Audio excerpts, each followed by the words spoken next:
নমস্কার বন্ধুরা, আমি সুমনা চলে এসেছি আজকে আমার রেসিপি ঝুলি থেকে একটা রেসিপি নিয়ে। আশা করি আপনারা সকলে ভালো আছেন, সুস্থ আছেন। তো আজকে আমি কোনো রান্নার রেসিপি না, আজকে আমি আপনাদেরকে দেখাবো আচারের রেসিপি। তো আপনারা এটা দেখে তো বুঝতেই পারছেন এগুলো হচ্ছে আমলকি। তো এই আমলকিগুলো আমি আজকে আচার বানাবো। আমলকি খুবই উপকারী, সব দিক দিয়ে, পেটের দিকে, চুলের পক্ষে, সমস্ত কিছুতে অনেক কাজে লাগে এই আমলকি, গ্যাস অম্বল হলে। তো এই আমলকির আচার আমি কি করে বানাবো সেটা আমি আপনাদের সঙ্গে আজকে শেয়ার করব। এখানে আমি 500 গ্রাম মতো আমলকি নিয়ে নিয়েছি। আপনারা আপনাদের প্রয়োজন মতো আমলকি নিয়ে নেবেন। আর এটা আমি কি ভালো করে ধুয়ে টুয়ে রেখে দিয়েছিলাম।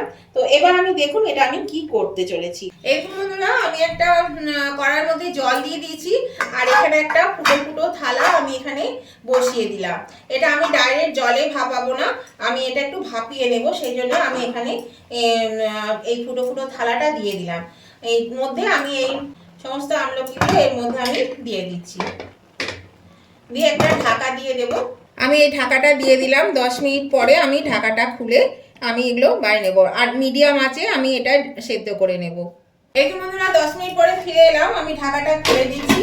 দেখুন সেদ্ধ হয়ে গেছে। আমি একটা ছুরি দিয়ে আপনাদের দেখাচ্ছি, এই দেখুন সিদ্ধ হয়ে গেছে, আর দেখুন ফেটে ফেটে গেছে। এই যে ফেটে গেছে মানে সিদ্ধ হয়ে গেছে। তো আমি গ্যাসটা অফ করে দিলাম। এবার আমি এগুলো সব তুলে নিচ্ছি। এগুলোকে আমি একটা ডিশের মধ্যে তুলে নিচ্ছি। এবার এগুলো সব তুলে নেওয়ার পরে এগুলোকে ঠান্ডা হোক, ঠান্ডা হলে আমি বীজগুলোকে ছাড়িয়ে নেব। তো এগুলো আমি আগে তুলে নিই। এই দেখুন বন্ধুরা, আমি এখানে একটা ছোট তাওয়া বসিয়ে দিয়েছি, ছোট কড়া। এর মধ্যে আমলকিটা ঠান্ডা হতে হতে আমি এখানে কিছু মশলা ভেজে নেব, যে মশলাগুলো আমাকে দিতে হবে।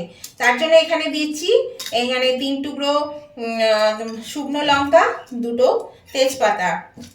এগুলো একটু ভেজে নেব, ভাজা মশলা দিতে হবে। এখানে নিয়েছি হাফ চামচ সর্ষে সাদা কালো, এখানে সামান্য মেথি, এখানে নিয়েছি ধনে হাফ চামচ মৌরি, হাফ চামচ পাঁচফোড়ন, হাফ চামচ গোটা জিরে। এগুলো আমি এর মধ্যে সব ভেজে নেব, দিয়ে এর গুঁড়ো করে নেব। তাহলে চলুন এগুলো সব আমি ভেজে নিচ্ছি। এগুলো যখনই ফাটতে শুরু করবে তখনই জানবেন এটা ভাজা হয়ে গেছে। আর কম আছে কিন্তু এটা ভাজতে হবে, নাহলে কিন্তু মশলাটা পুড়ে যাবে, আর পুড়ে গেলে কিন্তু তেতো হয়ে যাবে। এরকম বন্ধুরা ফটফট করে ফুটতে শুরু করেছে, আওয়াজ পাচ্ছেন কিনা দেখুন। এটা কিন্তু ভাজা হয়ে এসছে, এরকম ফুটছে। আঁচটা কিন্তু একদম কমানো আছে। তো মশলাটা কিন্তু ভাজা হয়ে গেছে। এবার আমি এটা নামিয়ে নেব। এরকম বন্ধুরা আমলকিগুলো ঠান্ডা হয়ে গেছে, এই দেখুন এগুলো ফেটে গেছে। এই যে এরকমভাবে এগুলোকে আমি ছাড়িয়ে ছাড়িয়ে নিচ্ছি, আর বীজটা ফেলে দিতে হবে। এই দেখুন,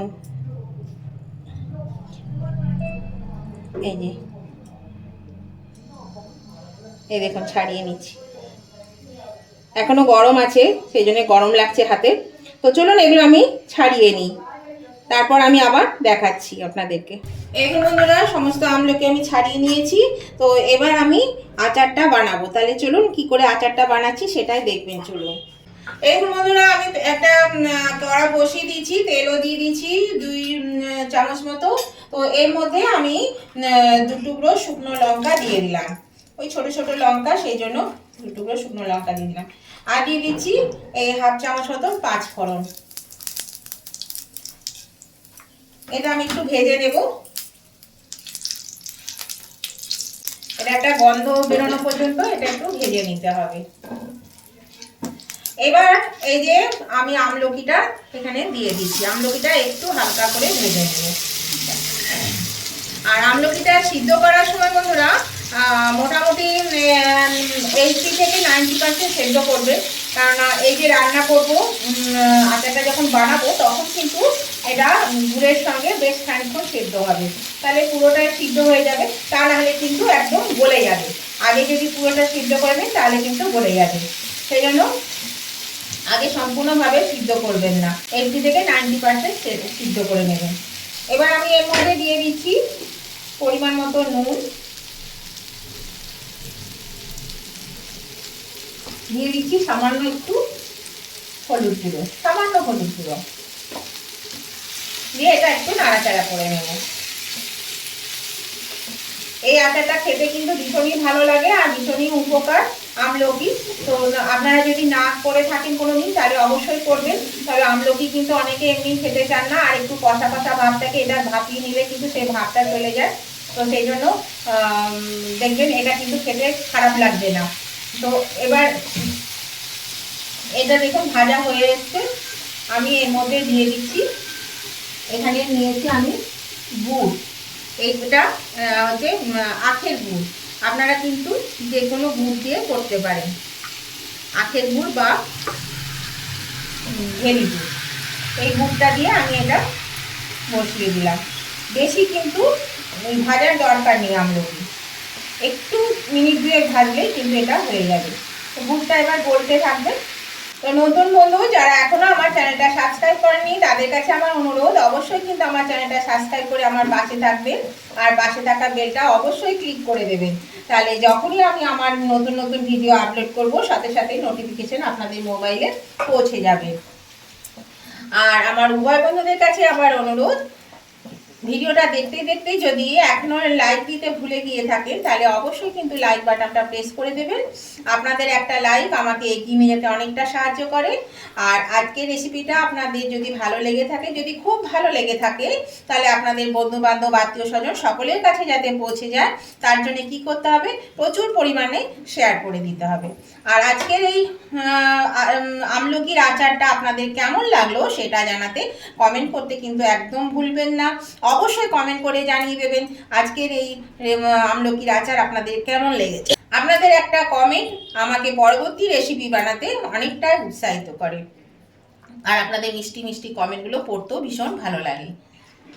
দেখুন আমি এই গুড়টা কিন্তু গলে দেখুন কতটা মানে পাতলা হয়ে গেল। এর মধ্যে কিন্তু আমলকিটা সিদ্ধ হয়ে যাবে, এর মধ্যে কিন্তু জল দেব না, জল দিলে আচার কিন্তু খারাপ হয়ে যায়, সেই জন্যই জলটা না দেওয়াই ভালো। এটা আমি এবার ঢাকা দিয়ে দেব, আমি এটা ঢাকা দিয়ে মিনিট 5 সেদ্ধ হতে দেব।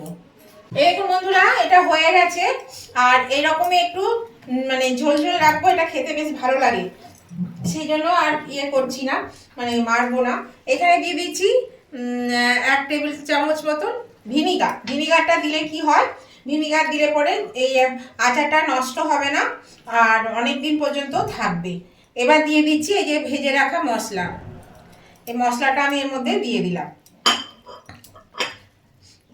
নতুন বন্ধু যারা এখনো সাবস্ক্রাইব করেনি তারা কিন্তু অবশ্যই সাবস্ক্রাইব করে আমার পাশে থাকবেন, আর আমার উভয় বন্ধুরা কিন্তু লাইক শেয়ার কমেন্ট করতে ভুলবেন না, অবশ্যই লাইক শেয়ার কমেন্ট করে দেবেন। তো দেখুন আমি আজকে প্রথম মানে এই আখের গুড় দিয়ে আমি আচার করলাম। আমি কোনোদিন আখের গুড় দিয়ে আচার করি না, সেই জন্য আমি ভেলি গুড় দিয়ে সবসময় করি। তো আজকে আখের গুড় দিয়ে করেছি, কেমন একটা কালচে কালচে রং হয়েছে, কি জানি এরকম হয় কি না আমি জানি না, আপনারা যদি করে থাকেন দেখেছি অনেকেই কেমন হয় আপনারা বলবেন। তো এরকম আমি তো রং টং কিছু মেশাইনি যে লাল রং হয়ে যাবে। তো এটা আমি দিলাম, আর বাকি মশলাটাও আমি দিয়ে দিচ্ছি। দেখুন এটা আমি এবার নামিয়ে নেব, একবার ফুটিয়েই নামিয়ে নেব, বাড়িয়ে দিলাম, এবার ফুটিয়ে দিচ্ছি। আর এই গুড় তো একটু তো মানে টেনে যাবেই, এটা এটা কিন্তু বেশ ভালো লাগে খেতে এরকম করে। আর সিদ্ধও হয়ে গেছে, একদম সিদ্ধ হয়ে গেছে, এই দেখুন সিদ্ধ হয়ে গেছে। এই দেখুন বন্ধুরা আমি নামিয়ে নিয়েছি, এটা হয়ে গেছে। এই দেখুন এটা আমি কাচের বাটিতে তুলে রাখলাম, নামিয়ে রেখেছি, এটা ঠান্ডা হবে, ঠান্ডা হলে কিন্তু আমি এটা কাচের বোতলে ভরে দেব। আচার কিন্তু সব সময় বন্ধুরা কাচের জিনিসে রাখবেন, তা না হলে কিন্তু আচার খারাপ হয়ে যায়। আর কাচের বোতলটা খুব ভালো করে পরিষ্কার করে ধুয়ে ভিনিগার দিয়ে একটু মুছে নেবেন, তাহলে পরে আরও ভালো থাকবে। খেতে কিন্তু দারুণ হয়েছে, আপনারাও এভাবে করে খেয়ে দেখবেন। আর আমি একটু বললামই তো একটু মানে ঝোল টাইপের রেখেছি, এটা খেতে বেশ ভালো লাগে সেই জন্য এরকম রেখেছি। আপনারা চাইলে কিন্তু একদম ঘনও করে দিতে পারেন, একদম যখন শুকিয়ে যায় না সেটাও কিন্তু খেতে ভালো লাগে না। তো আজকের এই আমলকি আচারটা যদি আপনাদের ভালো লেগে থাকে, পছন্দ হয়ে থাকে, তাহলে অবশ্যই কিন্তু উভয় বন্ধুরা লাইক শেয়ার কমেন্ট করতে ভুলবেন না। আমি আবার নতুন ধরনের নতুন নতুন রেসিপি নিয়ে চলে আসবো, ততদিন আপনারা ভালো থাকুন, সুস্থ থাকুন। আজকের মতন ভিডিওটা আমি এখানেই শেষ করলাম, টাটা বাই বাই।